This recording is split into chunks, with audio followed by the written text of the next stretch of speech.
Hello po mga kababayan, sana po ay nasa mabuting kalagayan po kayo. Ngayon po ay ating himayin ang mga binitawang salita ni Speaker Romualdez laban sa ginawang desisyon ng Korte Suprema. Dito ay makikita din natin ang pagsasalita ni Ernesto Francisco na isang constitutional litigator.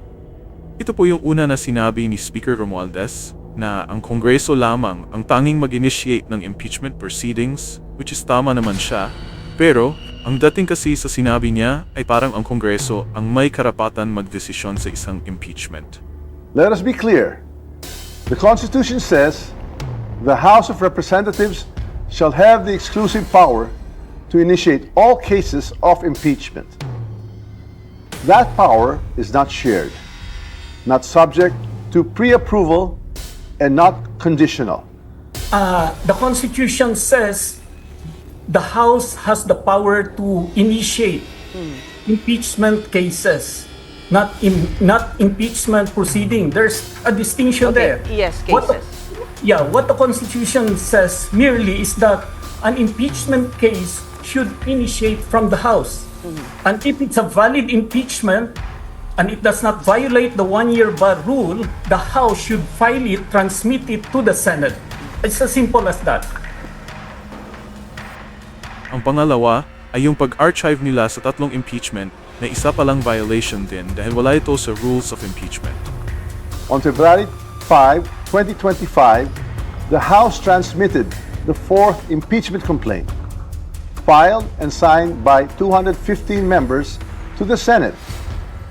Only after this transmittal did we archive the earlier three complaints. The sequence matters. It proves there was only one valid initiation, not four. In the Francisco ruling, there are two components, no? Filing by a citizen and action of the House.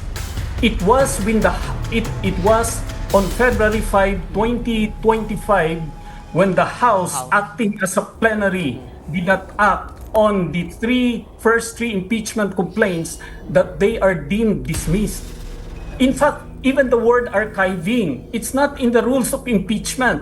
It's not in the rules on impeachment. That's even a violation. There's no such thing as archiving an impeachment complaint. So when the House as a body did not act on the first three impeachment complaints on February 5, 2025, they were deemed dismissed at that time. So the counting of the one period starts there. Sa pangatlo ay ang di pagbigay ng due process kay Vice President Sara Duterte dahil sabi ni Speaker Romualdez ay wala ito sa konstitusyon.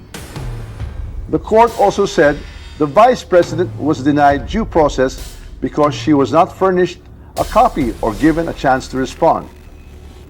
But nowhere in the Constitution is that required before transmittal.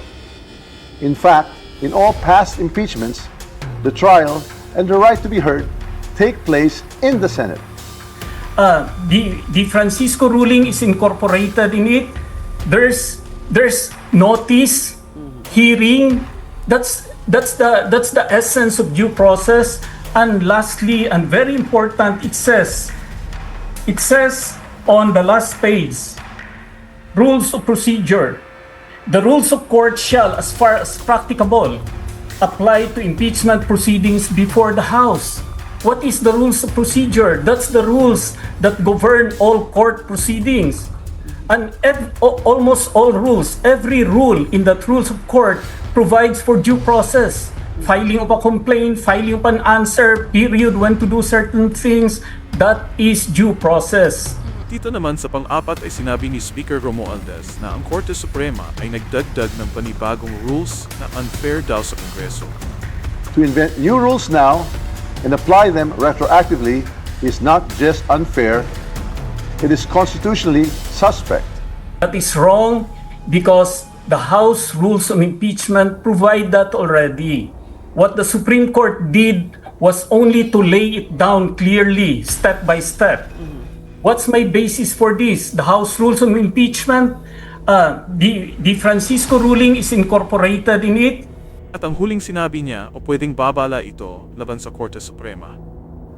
Let me say this with candor. A government of laws cannot allow any branch to become the judge of its own accountability. The Supreme Court is a co-equal branch of government. Its wisdom is deep, its authority is real. But its members, like the President and the Vice President, are also impeachable officers.